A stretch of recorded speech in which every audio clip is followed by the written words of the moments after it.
It is not luxury to treat cardiac problems, by the way.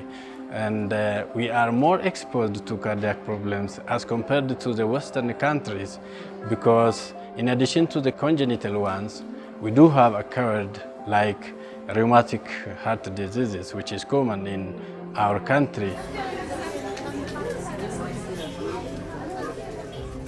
Regularly, we just perform 1 or 2 cases per day, especially surgery. And we work only 4 days per week, which means per week maximum of 8 patients and a minimum of 4 patients. But we do have a lot of waiting lists. So this is very significant, especially for our patients who cannot afford to perform this procedure at private hospitals. The cardiac surgery and the whole procedures are very expensive and unaffordable for our community, for most of our communities. So cardiac center is doing its best as much as they can, but there are so many problems we do have, especially consumable materials.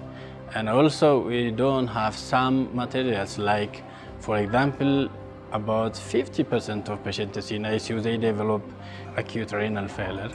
For that, you need dialysis machine, but we don't have one until now.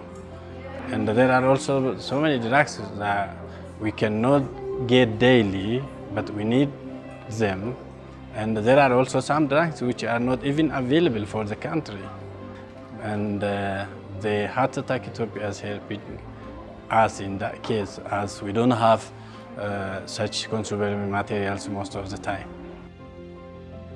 We can do much more than we were doing recently at Cardiac Center, but we couldn't do that because of especially consumable materials that they bring with them, and so that you perform a lot of surgeries and procedures as you see. Our staff is benefiting from experience sharing also, not only the treatment we get for our patients. So it is very significant for our community, actually. As I said, most of the cardiac procedures are very expensive and unaffordable for most of our communities.